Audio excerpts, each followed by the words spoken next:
الحكمة من يشاء ومن يؤت الحكمة فقد أوتي خيرا كثيرا وما يذكر إلا أولو الألباب. Assalamualaikum warahmatullahi wabarakatuh. Alhamdulillah, wassalatu wassalamu ala rasulillah wa ala alihi wa sahbihi wa mawalah wa la hawla wa la quwata illa billah.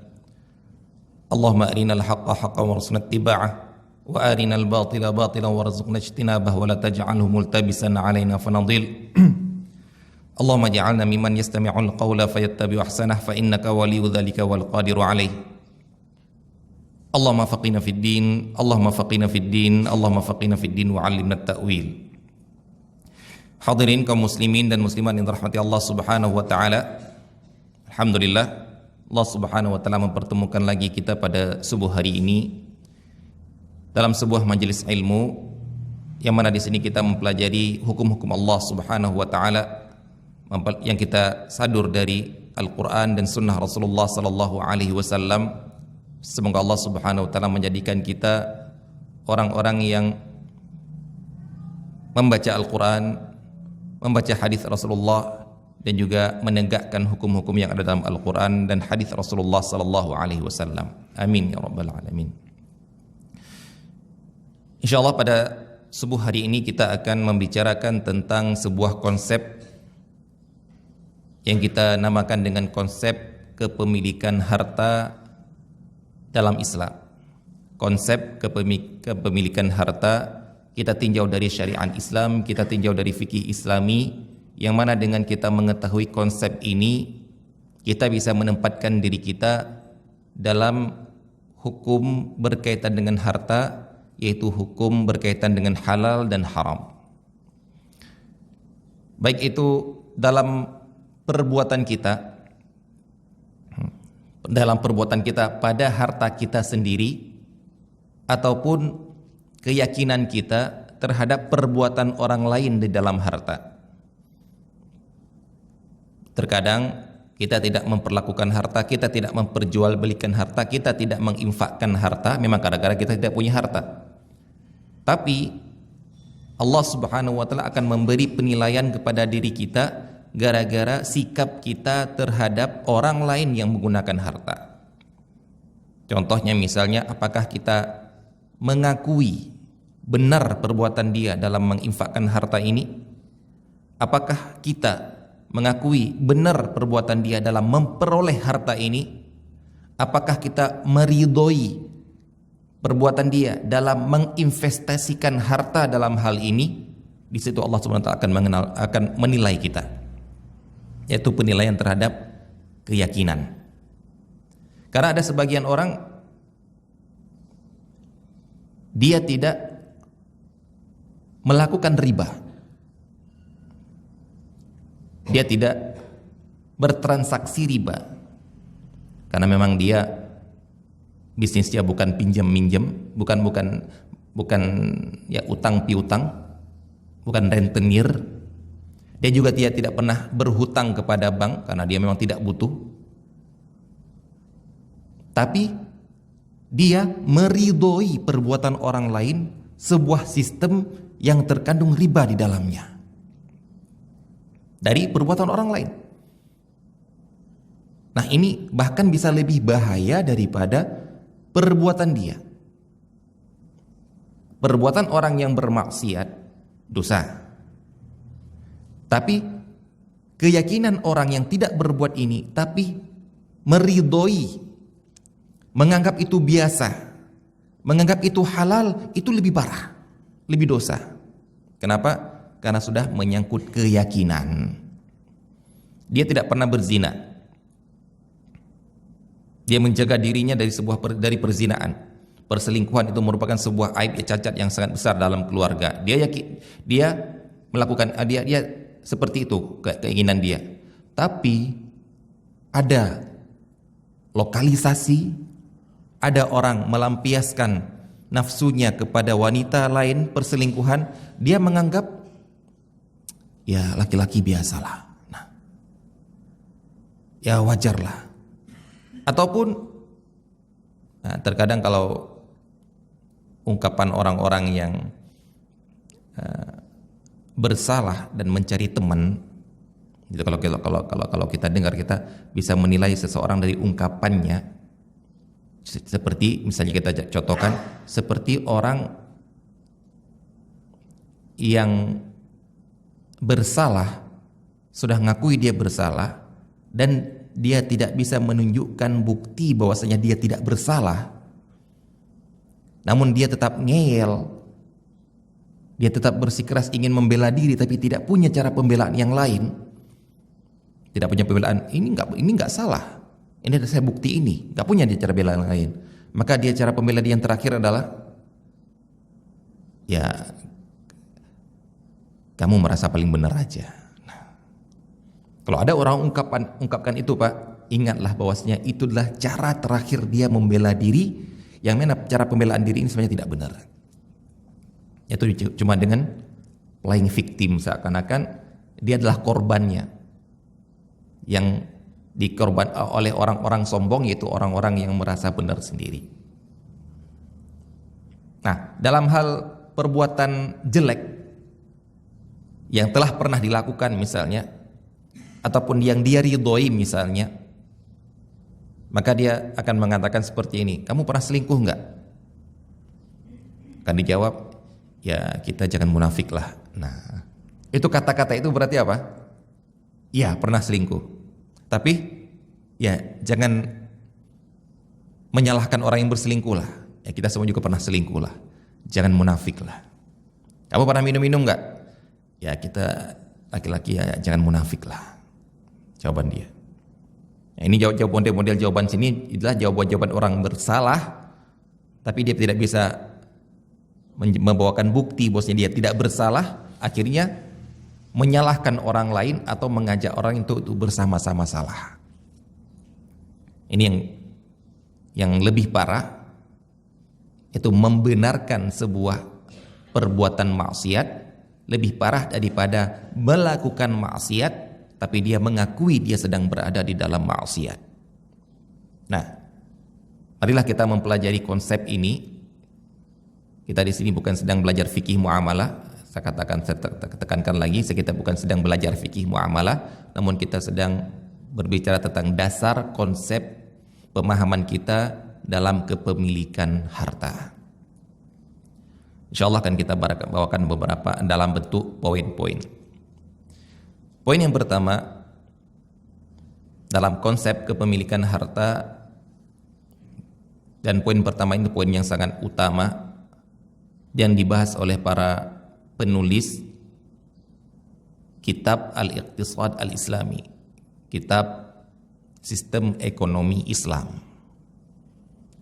Sebelum dibawakan ke sistemnya, maka ditanamkan sebuah dasar sebelum kita mulai membaca tentang sebuah sistem ekonomi dalam Islam. Yang ini adalah, yang pertama ini yang dinamakan dengan azas ekonomi Islam. Maksudnya sebuah perekonomian Islam dibangun di atas apa? Apa yang harus kita yakini dulu agar apa yang kita harus yakini dulu? Pondasi apa yang harus kita miliki sebelum kita membangun di atasnya sebuah sistem yang sangat besar yang dinamakan sistem ekonomi Islam. Yaitu yang kita namakan, pondasi ini kita namakan dengan azas ekonomi Islam. Baik. Apa itu azas ekonomi Islam? Apa bunyinya? Para ulama mengatakan, ataupun para penulis Al-Iqtisad Al-Islami mengatakan, al-malu malullah wan nasu mustakhlafuna fihi. Al-malu malullah wan nasu mustakhlafuna fihi. Yang artinya secara literal kita artikan, harta itu hakikatnya, pemilik hakikinya adalah Allah Subhanahu wa taala, manusia hanya dititipkan saja. Jadi pemilik asli, pemilik yang hakiki dari harta yang kita punyai ini, itu sebenarnya adalah Allah Subhanahu wa taala. Terus kita hanya disuruh oleh Allah, diamanahi oleh Allah Subhanahu wa taala harta ini agar kita kelola saja. Sebagaimana kata-kata mustakhlaf dari kata-kata khalifah, khalafa, itu seperti juga manusia di atas muka bumi ini bukan pemilik bumi. Manusia di atas muka bumi ini bukan pencipta bumi, tapi manusia di atas muka bumi adalah khalifah. Apa itu? Yang Allah Subhanahu wa taala memberikan amanah untuk mengelola bumi. Yang mana bumi ini pernah dikelola oleh umat sebelum kita. Wallahu taala alam, siapa mereka? Makhluk apakah yang Allah Subhanahu wa taala kasihkan bumi itu dikelola? Yang kemudian kata para malaikat, mereka makhluk sebelum kita ini membuat kerusakan di atas muka bumi dan menumpahkan darah. Kemudian Allah jadikanlah manusia sebagai khalifah, pengganti mereka untuk mengelola bumi ini. Nah, itu dalam bumi. Nah, sekarang dalam harta seperti itu juga. Allah Subhanahu wa taala pencipta harta, penguasa harta, namun Allah Subhanahu wa taala memberikan harta ini kepada hamba-hambanya. Siapa di antara mereka yang diberikan? Hanya berupa diberikan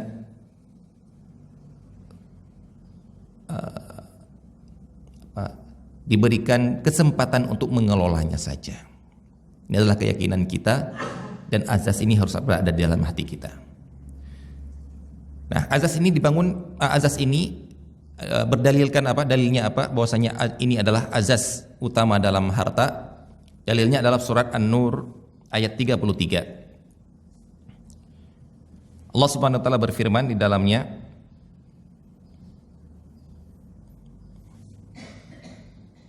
walladzina yabtaghuna al-kitaba mimma malakat aymanukum fakatibuhum in alimtum fihim khaira. Dalam ayat ini Allah SWT memberikan sebuah anjuran, sebuah akad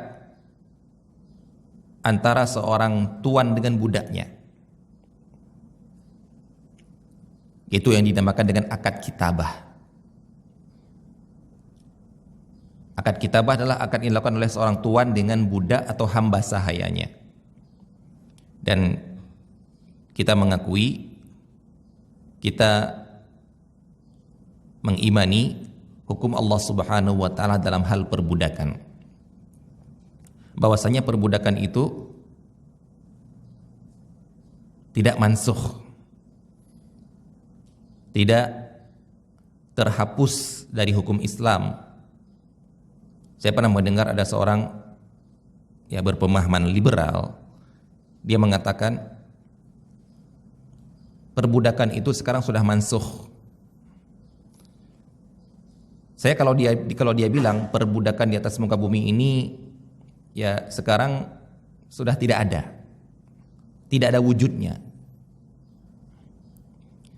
Yang dengan kata-kata tidak ada wujudnya ini berarti hukum fikih yang berkaitan dengan perbudakan tidak bisa kita terapkan dan tidak bisa kita berikan contoh karena memang nggak ada. Apa contohnya? Misalnya tentang perbudakan, misalnya tentang membebaskan budak bagi yang melanggar sumpah. Nah, ini tidak perlu lagi kita fatwakan, Ustaz, kalau saya melanggar sumpah apa yang harus saya lakukan, Ustaz? Pilih salah satu dari 3. Membebaskan budak. Nah, ini kalau kita nggak menyebutkan juga nggak apa-apa, karena pilihan ini nggak akan bisa kita lakukan. Mau beli budak di mana untuk kita bebaskan? Jadi kita tinggal 2 pilihan saja, memberi makan 10 fakir miskin ataupun memberi pakaian untuk 10 fakir miskin. Maka kita telah tertunaikan kafarah dari pelanggaran sumpah. Ataupun tidak ada lagi yang namanya pembagian zakat untuk hak para riqab. Para 8 penerima zakat itu ada di antaranya adalah ar-riqab. untuk pembebasan budak. Maka kalau tidak ada lagi budak, maka ini bukan kita hapus, namun kita tidak memberikan gara-gara tidak ada orang yang berhak untuk menerimanya. Sebagaimana di zaman Umar bin Khattab, beliau tidak memberikan zakat atau tidak membagi zakat kepada mu'allafatu qulubuhum. Itu tidak diberikan oleh Umar bin Khattab. Nah, orang liberal menganggap ini loh bukti bahwasanya hukum itu berubah. Dengan berubahnya zaman, berubahnya tempat. Apa buktinya? Itu Umar bin Khattab mengubah hukum Islam. Mengubah hukum dalam ayat Al-Quran. Al-Quran mengatakan zakat itu dibagi untuk 8 golongan. Umar bin Khattab cuma 7 dikasih. Jawaban kita, Umar bin Khattab bukan mengubah hukum Islam.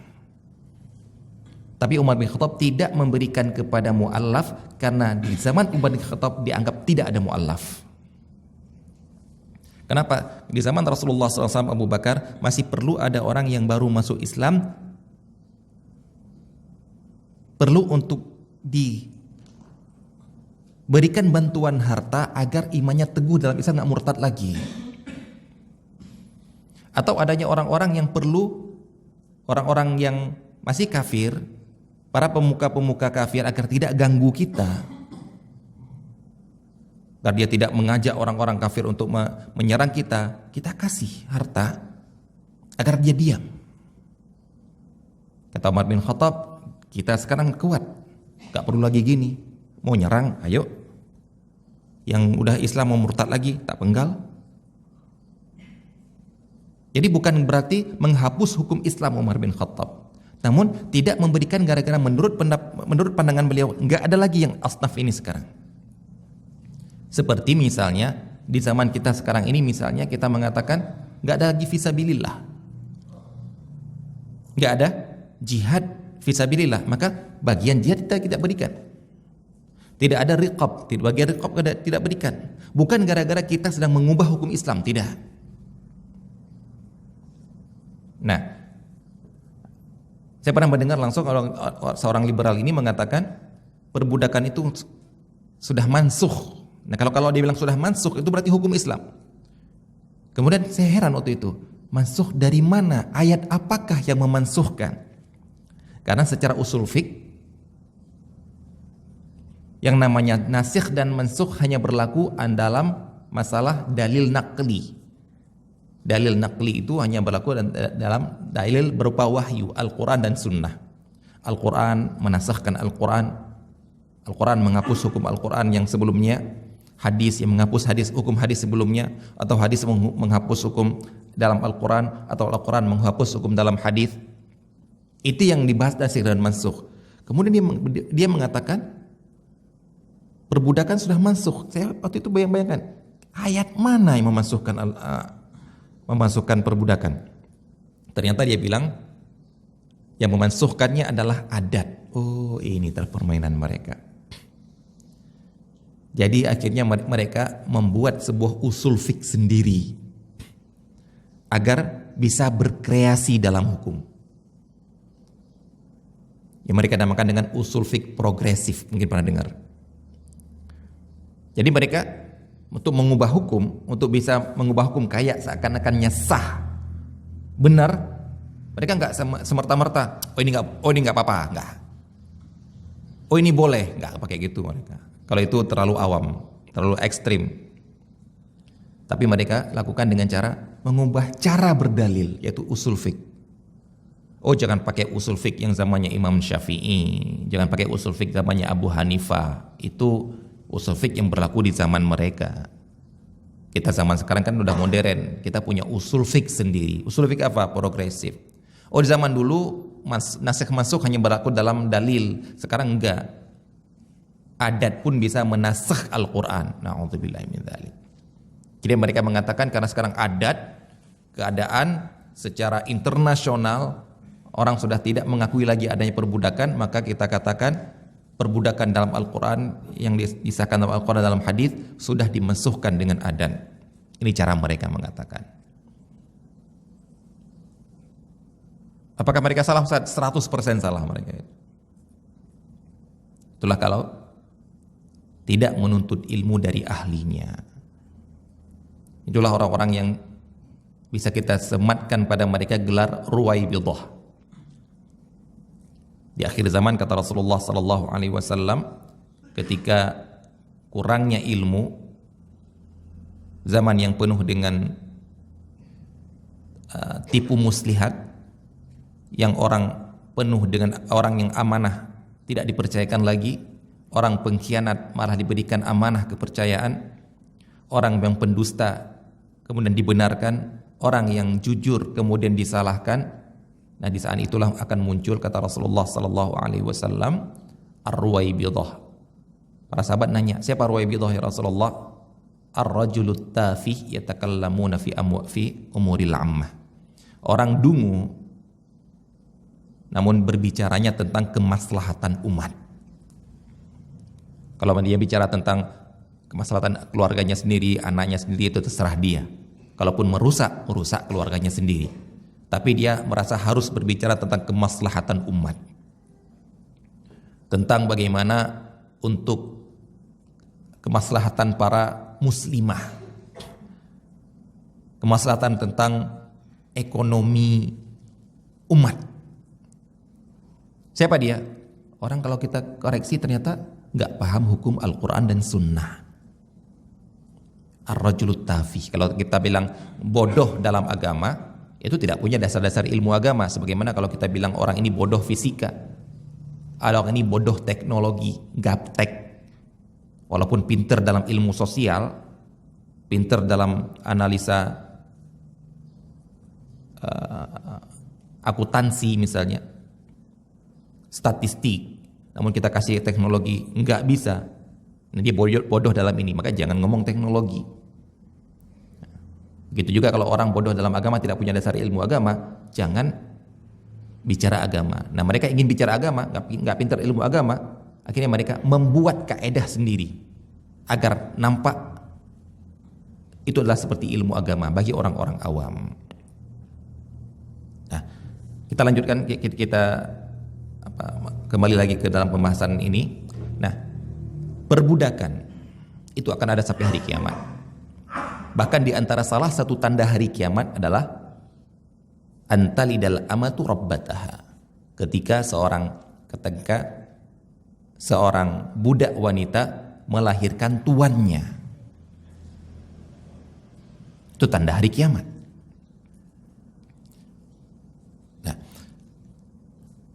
Di antara cara pembebasan budak di dalam fikih atau yang dinamakan dengan akad kitabah. Akad kitabah itu adalah seorang tuan mengatakan kepada budaknya, kamu mau bebas atau tidak? Kenapa ditawarin seperti itu? Kan semua orang mau bebas, Ustaz. Belum tentu. Karena ada budak yang merasa saya jadi budak ajalah enak. Kenapa enak? Jelas kok, pekerjaannya jelas, kemudian nafkahnya jelas, makan bisa dapat. Daripada saya minta bebas, terus saya harus cari uang sendiri, makannya bisa jadi gak dapat karena saya gak mampu untuk cari uang. Jadi jangan kita bilang bahwasanya semua orang perlu bebas, belum tentu. Nah, ketika diberi pilihan mau bebas nggak? Mau. Kenapa dia mau? Terkadang dia merasa saya sanggup cari uang sendiri. Kalau sekarang saya cari uang itu milik tuan saya. Namun kalau saya bebas saya cari uang itu punya saya sendiri. Maka dikatakan oleh tuannya, kalau begitu kumpulkan uang sekian, nyicil. Sekiannya itu boleh disepakati. Misalnya kita katakan kumpulkan uang 50 juta, nyicil selama 1 tahun, setor tiap hari. Kalau sudah sampai 50 juta, maka kamu bebas. Nah, cari uang dia. Ini akad namanya akad kitabah. Ada akad yang mudabbar. Dia katakan, kalau saya mati, kamu bebas. Kayak wasiat. Mudabbar namanya. Tadbir. Ada yang cara membebaskan budak dengan cara tabarru', tanpa ada akad-akad apapun. Tiba-tiba dia senang sekali bersyukur kepada Allah Subhanahu wa taala, maka dia pun membebaskan budak. Nah, di antara ada orang bentuk syukur kepada Allah, terkadang orang-orangnya adalah dalam bentuk sedekah. Nah, di antara sedekahnya adalah membebaskan status seseorang dari perbudakan menjadi orang yang merdeka. Nah, akad kitabah ini Allah mengatakan dalam Al-Quran, walladzina yabtaghuna al-kitaba mimma malakat aymanukum, ada hamba-hamba saya kayak yang mau melakukan akad kitabah dengan kalian, fakatibuhum, lakukan akad kitabah.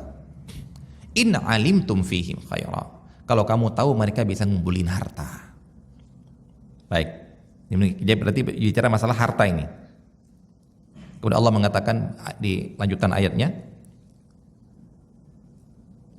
wa atuhum mimma lillahi alladzi atakum, bantu dia. Nah, orang yang lagi nyetor harta, nyicil harta selama 1 tahun ini 50 juta ini, bantu dia pakai apa? Allah mengatakan bantu dia bukan pakai harta kamu, min malillah, dari hartanya Allah. Bantu dia pakai hartanya Allah, alladzi atakum, yang diberikan kepada kalian. Masya Allah. Allah nyuruh kita infak dengan membuka wawasan kita terhadap siapa pemilik asli dari harta yang kamu miliki. Bantu dia. Maksud bantu di sini apa? Bagi orang lain, bantunya ikut nyicil, ikut tambah nyicil. Sisa berapa? Sisa 20 juta. Oh, ini ada 2 juta, setor. Atau yang bantu adalah si tuannya, akadnya 50 juta, nanti ada potongan cicilan. Itu telah membantu dengan hartanya Allah. Nah, ini dari sinilah kita ambil dasar ekonomi Islam ataupun asas ekonomi Islam adalah harta itu pada aslinya, pada asalnya milik Allah Subhanahu wa taala. Kita hanya diberikan amanah untuk mengelolanya saja. Ayat yang lain yang menyebutkan ini dalam surat Al-Hadid ayat 7. Aminu billahi wa rasulihi wa anfiqu mimma ja'alakum mustakhlafina fihi. Berimanlah kepada Allah dan Rasulnya dan berinfaklah dari harta yang Allah Subhanahu wa taala jadikan kamu sebagai pengelolanya. Bukan harta kamu, Allah mengatakan harta kamu. Harta yang kamu dijadikan pengelolanya oleh Allah Subhanahu wa taala, dijadikan khalifahnya. Allah kata-kata dari kata-kata mustakhlaf. Allah jadikan kamu sebagai khalifah, sebagai pengelolanya. Yang berarti asalnya punya Allah, diserahkan kepada kamu. Baik. Nah, kalau kita memiliki asas ini dalam diri kita terhadap harta, maka kita akan memaklumi, kita akan mengimani apabila di sana ada peraturan-peraturan Allah dalam harta kita. Peraturan apa? Peraturan melarang untuk mendapatkan harta dengan cara ini. Peraturan melarang untuk menginvestasikan harta ke arah ini. Peraturan yang melarang menginfakkan harta ke sini. Kenapa kita ridho dengan larangan itu? Karena kita yakini yang ngelarang itu yang punya harta. Sebagaimana kalau kita kiaskan, kalau kita analogkan dengan kehidupan kita sehari-hari, maka kita akan ridho apabila kita melakukan akad dengan seseorang yang punya harta, yang punya toko, yang punya perusahaan, kemudian kita direkrut untuk mengelola. Kemudian yang punya perusahaan bilang gini, peraturannya gini, jangan lakukan ini, jangan investasikan di sini, tambahkan ini. Terus kita akan bilang kita bukan yang punya, kita adalah pengelolanya. Terus kita mau protes, dipecatlah. Ada orang yang bahkan ada orang protes sebelum bukan saat dia punya, dia protes sebelum dia punya diprotes. Begitu dia jadi yang punya, dia dipecat langsung. Nah, kisah Twitter kan? Ini belum punya dia, belum beli. Orang ini sudah nggak suka sama orang ini. Pembeli yang mau jadi beli baru. Begitu dia jadi yang pemilik, langsung dipecat. Mau protes. Oh, yang pecat yang punya kok. Saya punya perusahaan, kamu kerja, terus kamu tidak melakukan apa yang saya suruh. Terus saya pecat. Mau protes apa? Ya punya saya kok ini kok. Kamu cuma saya suruh kerjakan ini, nggak kamu kerjakan, saya pecat. Itu kita maklumi kan? Dalam kehidupan sehari-hari kita, dalam kehidupan bermuamalah kita maklumi kan? Nah, mari kita maklumi juga dalam kehidupan kita, dalam sikap kita dengan Allah Subhanahu wa taala pada harta ini. Kenapa kita nggak maklumi? Ketika Allah melarang atau ketika Allah mewajibkan, kenapa kita tidak memaklumi? Nah, berarti kalau kita tidak memaklumi, berarti dasar ekonomi Islam belum ada dalam diri kita. Atau seperti yang kita bekerja di sebuah tempat, masih memarah-marah ini, berarti kamu belum baca Undang-Undang Cipta Kerja ya. Kalau kita akan nembak pakai itu, kamu belum baca Undang-Undang Cipta Kerja ya. Kamu belum baca peraturan Undang-Undang Ketenagakerjaan ya. Kamu itu cuma outsourcing loh. Kamu itu bukan pegawai tetap. Kamu itu kalau saya pecat sekarang bisa. Kamu itu belum dapat pesangon loh. Kamu itu nggak dapat THR loh. Kenapa? Kamu itu baru. Kenapa dia protes? Karena dia nggak baca, nggak sadar dia sebagai pekerja. Nah juga kita terkadang kita protes terhadap hukum Allah Subhanahu Wa Taala karena dasar ini nggak ada dalam hati kita. Kita belum belajar sehingga kita merasa sayalah pemilik harta. Seperti orang ini merasa dialah pemilik perusahaan. Saya sudah 18 tahun kerja di sini. Emangnya kenapa 18 tahun? Padahal kamu kan baru pemilik perusahaan karena mungkin dia ahli waris. Kamu kan baru 1 tahun jadi pemilik perusahaan, pembeli saham terbesar atau menjadi ahli waris pemilik sebelumnya. Saya kan udah 18 tahun 18 tahun sebagai manajer di sini. Kenapa emangnya? Kamu 15 tahun itulah pekerja, saya 1 tahun di sini pemilik. Maka saya pecat. Protes? Gak bisa protes, paling protes kalau hak-haknya nggak dapat seperti pesangon dan lain sebagainya. Tapi satu sebagai pegawai sudah saya bebas tugaskan. Inilah kalau kita mau memahami ini, memperlakukan dalam sikap kita kepada Allah Subhanahu Wa Taala lebih baik daripada sikap kita kepada manusia, kita tidak akan protes terhadap hukum Allah Subhanahu Wa Taala. Nah, sekarang mari kita tanya pada diri kita, sudah punyakah kita azas ekonomi Islam dalam hati kita? Kalau belum punya, maka nggak ada gunanya kita belajar seluruh fikih hukum-hukum Allah yang berkaitan dengan harta. Kenapa? Yang ada protes tok kita. Karena apa? Karena terkadang ada hukum-hukum Allah Subhanahu Wa Taala yang menurut nafsu kita nggak cocok. Nafsu ya, bukan logika. Logika yang lurus akan terus cocok dengan hukum Allah Subhanahu Wa Taala. Kalau nafsu, itu memang dia ingin melawan.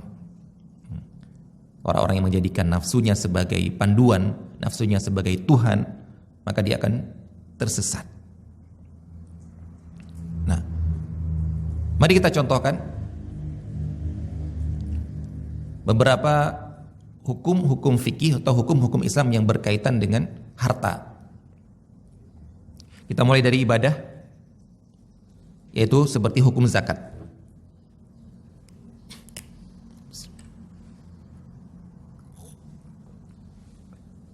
Kalau kita memiliki azas ekonomi Islam dalam hati kita akan mengatakan sami'na wa ata'na terhadap hukum-hukum Allah Subhanahu Wa Taala ketika mewajibkan zakat di sebagian harta dan tidak mewajibkan zakat di harta yang lain. Kenapa? Kita katakan sami'na wa ata'na, seperti itu, mau apa lagi? Kita contohkan misalnya orang yang punya kambing 40 ekor minimal 40 ekor, yang kemudian sudah dipelihara selama 1 tahun, maka dia wajib zakat 1 ekor kambing. Berapa juta sih 40 ekor kambing? Paling ya 80 juta, 85 juta. Sudah wajib zakat 1 ekor kambing. Terus ada yang bilang, Ustadz, itu yang punya peternakan ayam broiler itu, Ustadz, yang sekali panen nggak sampai 1 tahun, berapa bulan? 3 bulan panennya, atau 2 bulan panennya itu bisa 2 miliar loh, Ustadz. Dia punya jutaan ekor, dia punya tempat di mana-mana, sekali panen 2 miliar. Kenapa kita nggak wajibkan zakat ayam, Ustaz? Kalau zakat kambing kan ya mungkin itu ada di zaman Rasulullah, makanya itu yang diwajibkan, karena di zaman Rasulullah nggak ada ayam. Zaman sekarang sudah ada ayam, maka ya pantasnya kita wajibkan juga zakat ayam. Jawaban kita yang pertama, siapa yang bilang di zaman Rasulullah nggak ada ayam? Nah, ini terkadang orang ngomongin hukum tapi ngaur, seakan-akan orang paling tahu di zaman Rasulullah itu cuma ada ini, cuma ada itu, nggak ada ini, nggak ada itu. Jadi bayangan mereka itu yang namanya Saudi itu, zamannya Mekah, Madinah itu padang pasir, cuma ada onta tok. Seperti ada orang liberal yang mengatakan minuman keras itu wajar diharamkan di Madinah dan Mekah, kan daerah panas. Ya panas, minuman keras ya nggak cocok. Tapi minuman keras itu wajar kalau dia dikonsumsi di Rusia, daerah dingin, di kutub utara, daerah dingin. Ada yang mengatakan itu, ada, saya baca. Jadi ingin mengatakan, nah maka Islam itu ya harus sesuai di tempat yang berbeda, di zaman yang berbeda. Kalau minuman keras diharamkan di Makkah dan Madinah, ya wajar. Makanya awalnya boleh, kemudian dimansuhkan. Tapi itu daerah lain, kebolehan itu masih berlaku. Na'udzubillah min dzalik. Menghalalkan minuman keras, menghalalkan perzinaan, ada di antara mereka. Ini apakah masih beranikah kita mengatakan dia muslim?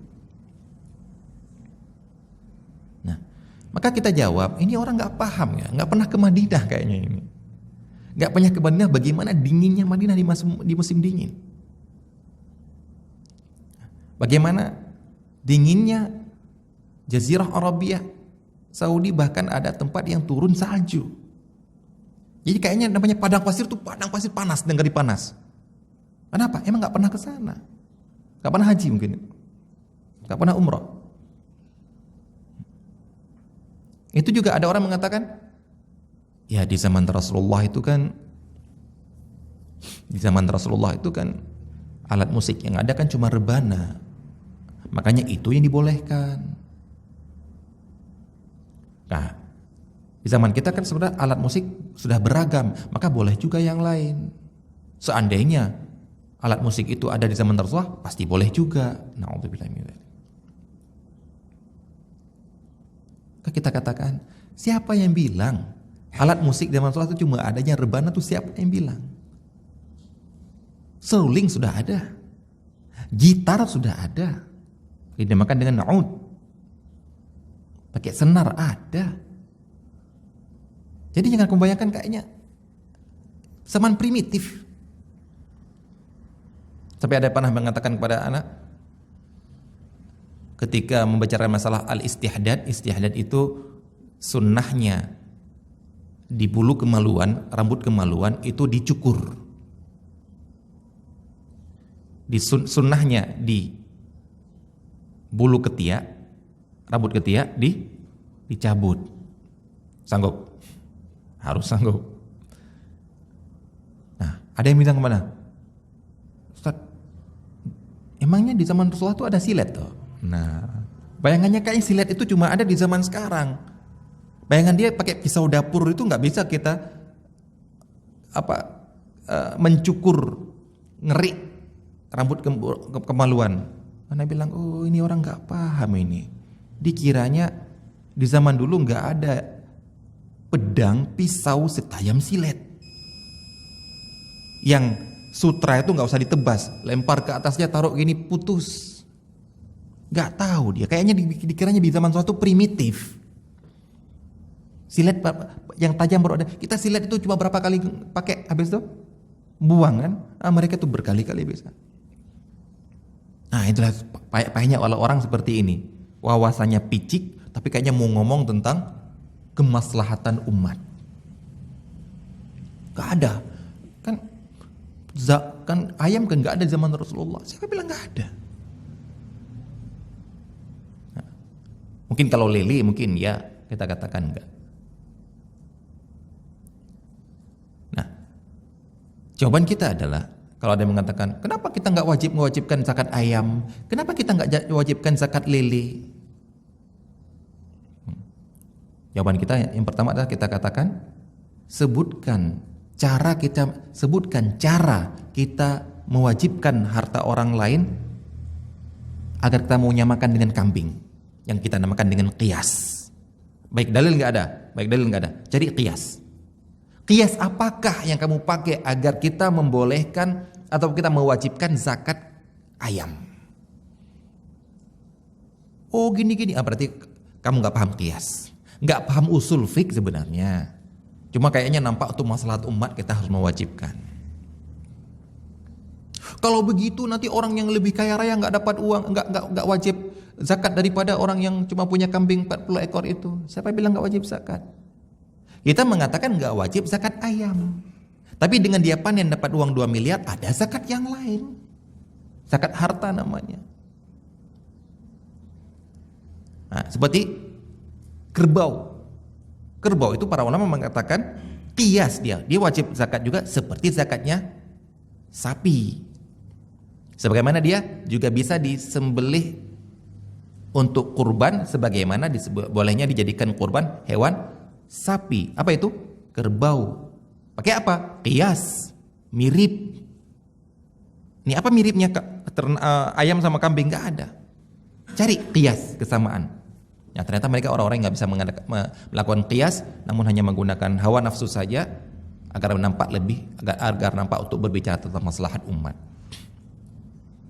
Kalau hanya alasan ini baru sedikit, ini hartanya baru kecil kok sudah diwajibkan, itu banyak tapi nggak wajib, maka jawaban kita ijma' para ulama, orang yang punya permata, intan, mutiara yang lebih mahal daripada emas tidak wajib zakat. Ada punya emas 85 gram. Harganya mungkin kira-kira 85 juta kita katakan. Ada simpan selama 1 tahun, wajib zakat 2,5%. Tapi Anda punya satu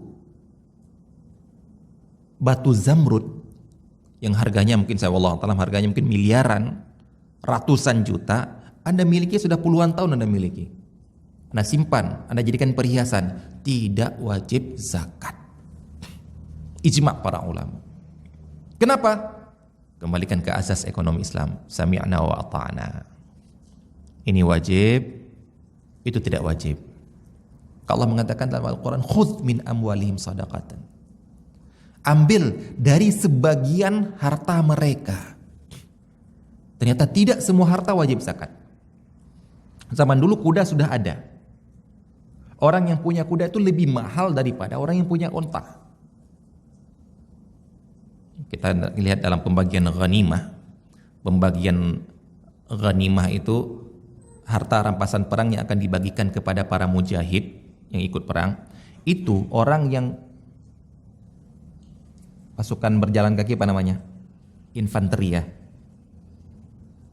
Pasukan berjalan kaki apa namanya? Infanteri. Nah, infanteri itu dapat satu bagian. Kalau kavaleri yang pakai kuda dapat 3 bagian. Maksudnya apa? Misalnya jumlah mereka 1000. Infanteri semuanya. Dapat hartanya berapa 20 ton bagi 1000. Dapat. Tapi kalau 1000 ini 1000 pasukan, ada 300 pasukannya adalah 300 kavaleri, 700 infanteri. Gimana cara baginya? 300 kali 3, 900. 700 kali 1, 700. 700 sama 900, 1600. 1600 orang. Jadi jumlah ghanimah yang mau dibagi, bagi 1600. Satu bagiannya, satu pernya itu, kasihkan ke. Nah, bagi yang punya kuda, 3 kasihnya. Kenapa kata Rasulullah? 2 untuk kudanya, 1 untuk yang tuannya. Mahalnya bukan main pelihara kuda. Coba kalau nggak percaya, coba aja. Coba siapa yang mau pelihara kuda, coba aja.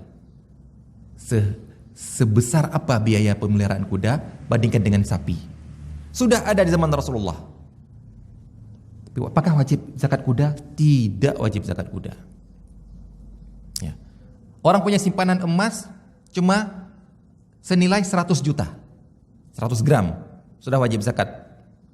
Orang punya mobil Land Cruiser 2,5 miliar.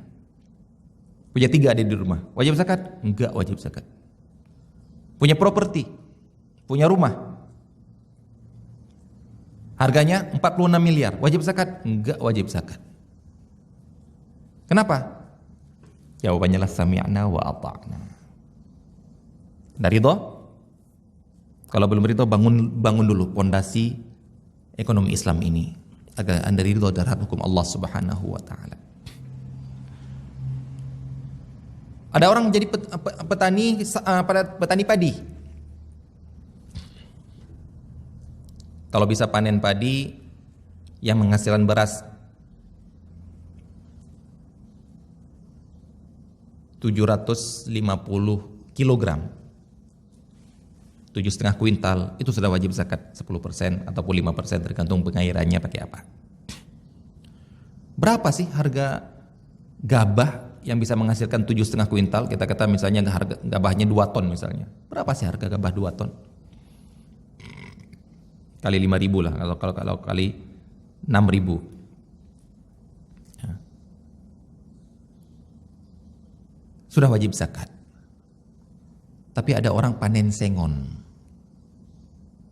Sekali panen ratusan juta. Orang panen jati. Ada yang panen okra. Pernah makan okra ya? Kasihanlah orang Jember masa nggak pernah makan okra. Ekspornya sampai ke Jepang, tapi yang Jembernya nggak pernah makan okra. Kita pemakan sisa aja di sini. Gitu. Kualitas tinggi semuanya dibawa ke luar negeri. Seperti salah seorang ustadz ngisi sebuah kajian, kemudian datangi seorang pengusaha eksportir daging ikan kakap. Karena kakap di Indonesia, ekspornya ke luar negeri. Kemudian diajak makan ustadz ini, ayo ustadz makan. Ajak makan apa? Ajak makan kepala ikan kakap. Bilang, ya Allah Pak, sampean dagingnya sampean ekspor ke luar negeri, ya sampean makan cuma tulang-tulang yang ada di dalam daging-daging yang ada sisa di dalam tulang kepala. Ya, itu. Yang enak-enak kita kirimkan ke sana, sisa-sisanya kita makan di sini. Nah, panen okra, panen edamame. Berapa sekali panen? Bisa ratusan juta. Wajib zakat? Tidak wajib zakat edamame. Panen semangka, panen melon. Pernah ada satu orang panen melon, haji. Ketemuan di Madinah, waktu di Madinah ketemu. Saya alhamdulillah Ustadz, haji ini pelunasannya pakai melon. Ada orang yang hajinya haji pedes, pelunasannya pakai cabai. Pas panen 60.000 rupiah. Nah, jadi langsung lunasi, alhamdulillah berangkat. Itu yang haji pernah saya ketemu di sana. Wajibkah zakat cabai? Enggak wajib. Kenapa? Jawabannya adalah sami'na wa ata'na. Karena memang tidak diwajibkan di dalam fikih. Nah, Anda tidak akan nyampe ini kalau Anda tidak punya dasar ini. Dasar ekonomi Islam yaitu ya hartanya punya Allah. Allah wajibkan di sini, ya iya. Allah nggak wajib di situ, ya sudah, mau apa lagi? Nah, inilah kalau Anda tidak punya ini akan banyak protes Anda. Ini dalam ibadah, yaitu dalam hukum zakat. Kita contohkan dalam hukum jinayat. Hukum jinayat contohnya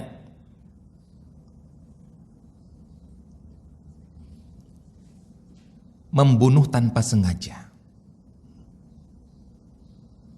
Zaman dulu, kalau dimisalkan zaman dulu itu ya seperti berburu, dia memanah rusa, ternyata panahnya melesat, kemudian kena manusia, mati. Nah, kalau sekarang kan jarang lah orang, mungkin gak ada lagi orang berburu sekarang, semuanya tinggal pelihara aja, malah berburu gak boleh karena dilindungi. Baik, sekarang contoh pembunuhan tanpa sengaja itu tabrakan, nabrak orang mati, pembunuhan tanpa sengaja. Apa kewajiban kepada Allah? Kewajiban kita punya kewajiban kepada Allah, punya kewajiban kepada orang yang mati tersebut. Keluarga orang yang mati tersebut. Kewajiban kepada Allah adalah bayar kafarat. Bayar kafarat, puasa 2 bulan berturut-turut. Kira-kira ya 60 hari ya.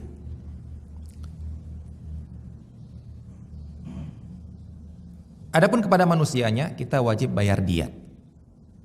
Kecuali kalau dimaafkan. Pertanyaannya, siapakah yang membayar diat? Saya nabrak orang mati. Siapa yang bayar diat? Saya? Enggak. Aqilahnya saya. Siapa aqilah? Aqilah adalah seperti urutan seperti dalam waris. Kerabat-kerabat saya, paman, sepupu, saudara,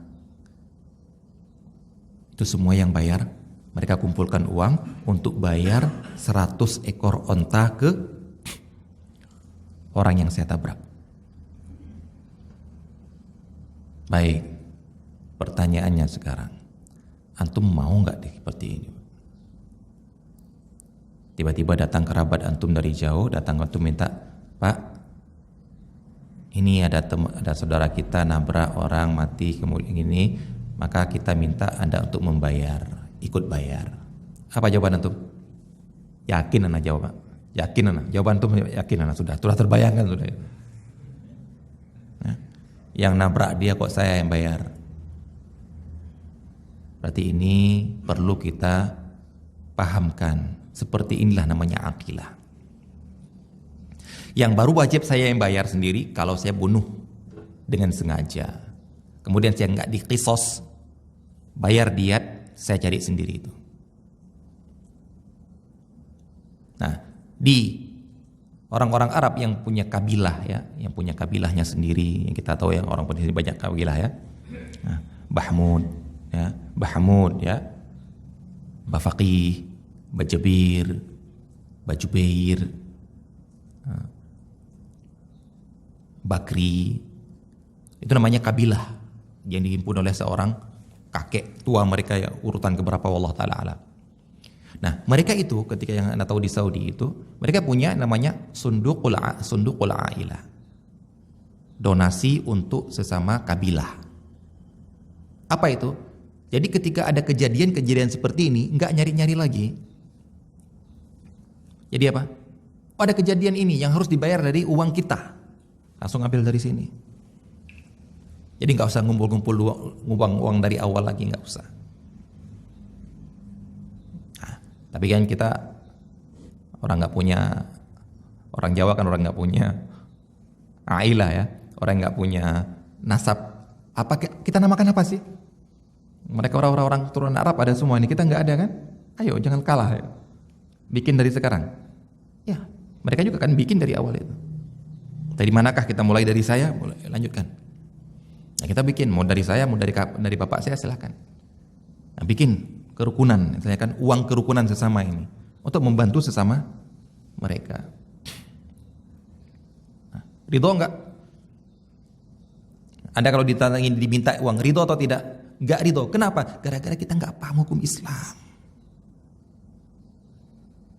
Sehingga kita sibuk teriak-teriak ke penguasa, enggak tegakkan hukum Islam, zolim gini nih. Loh, begitu mau ditegakkan ke kita, Sesama kita sendiri, wah kok saya diminta, itu kan bukan tanggung jawab saya. Siapa bilang bukan? Saya tanggung jawab kita sama-sama ini. Beda kalau Anda nggak punya uang, iya nggak wajib kasih. Sekarang Anda punya, kenapa nggak ngasih? Hanya dengan alasan bukan saya yang bersalah. Memang seperti ini hukumnya. Siap, sanggup? Nah, kalau Anda belum punya ini dalam hati Anda, nggak akan sanggup. Belum lagi nanti yang paling banyak dibicarakan adalah masalah muamalah. Kok ini diharamkan? Bukankah sekarang ekonomi di dunia ini tegak di atas ini? Modelnya seperti ini. Kok Islam mengharamkan? Nah, kok ini nggak dibolehkan jual beli? Kok ini dikatakan dia nggak harus tanggung jawab? Ini kalau ini nggak tanggung jawab, nanti usaha saya bisa bangkrut. Kok ini harus bertanggung jawab? Seharusnya dia nggak tanggung jawab. Macam-macam dalam fikih muamalah. Kalau Anda tidak punya dasar ini, Anda akan banyak protes, Pak. Kenapa? Kenapa seperti ini? Kenapa Allah mengharamkan ini? Kenapa disuruh seperti ini? Kenapa? Karena kita nggak punya dasar ini. Nah, pertanyaannya pada diri kita, sudah punya nggak dasar ini pada diri kita? Kalau kita punya, mari kita belajar seluruh fikih yang berbicara masalah harta. Ini belum bicara masalah waris, belum bicara masalah nafkah. Yang mana kita yang nyari, kok saya yang wajib menafkahi. Saya nyari, tapi saya kok masih wajib menafkahi dia. Nah, ini saya yang sibuk ngurus orang tua, malah bagian saya kok sedikit dalam waris. Kenapa tidak ada keridhaan itu? Gak punya dasar asas ini dalam diri kita. Kalau Anda sudah punya ini, mari kita belajar seluruh fikih yang berkaitan dengan harta. Di antaranya fikih muamalah. Kalau Anda tidak punya ini, mending keluar saja. Bangkitkan dulu, tumbuhkan dulu keyakinan Anda dalam hal ini, baru kita mulai agar Anda bisa meridhoi hukum-hukum Allah Subhanahu wa taala dalam masalah harta. Nah, ini juga adalah yang harusnya membedakan antara pengusaha muslim dengan pengusaha kafir. Saya pernah bertanya ke dalam sebuah komunitas, komunitas pengusaha muslim Indonesia.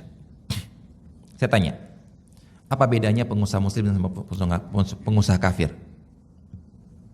Ada yang jawab, oh kalau pengusaha muslim nggak riba. Pengusaha muslim mudharabahnya syar'i, kerjasama yang syar'i, mudharabah. Maka saya jawab, kalau enggak standar pengusaha muslim dengan pengusaha kafir adalah masalah tidak riba, orang kafir juga bisa melakukan juga muamalah yang tidak ada riba. Malah mereka senang melakukan muamalah enggak riba. Kenapa? Untungnya lebih besar, budgetnya lebih besar, income-nya lebih besar. Pernah seorang teman menawarkan investasi gini, kaget dia. Besar juga ya? Iya. 6 bulan itu keluar, 6 bulan itu seperti itu ya. Oh saya ya. Dia bandingkannya dengan bunga deposito. Kalau dia deposito gini, kalau ini dapat segini. Kaget dia waktu diterangkan cara kerjasamanya. Jadi kalau masalah tidak riba, orang kafir bahkan terkadang mereka senang yang nggak riba ini. Kalau mudharabah, kalau menganggap yang namanya pengusaha muslim itu kalau kerjasama investasi mudharabah. Maka jawaban kita adalah mudharabah itu sudah ada sejak zaman jahiliyah. Jual beli tata cara dengan salam sudah ada sejak zaman jahiliyah. Rasulullah belum datang ke Madinah sudah pernah mereka lakukan. Datang Rasulullah sallallahu alaihi wasallam dalam membawa syariat ini, beliau bukan mengubah semuanya yang dilakukan oleh jahiliyah, bukan. Mengatur yang bertentangan dengan Islam memang dihapus, tapi yang tidak bertentangan dengan Islam yang masih mubah mengatur. Kalau mudharabah gini biar tidak ada kezaliman. Kalau salam harus gini biar tidak terjadi gharar. Diatur. Jadi kalau mudharabah Anda bilang, oh, orang pengusaha muslim itu melakukan mudharabah, kalau orang kafir tidak melakukan mudharabah. Enggak, orang kafir pun melakukan mudharabah. Jahiliyah juga melakukan mudharabah. Jadi apa sebenarnya yang membedakan pengusaha muslim dengan pengusaha kafir? Hati ini, Pak. Fata'ala Allahul Malikul Haqq ولا تعجل بالقرآن من قبل أن يقضى إليك وحيه وقل رب زدني علما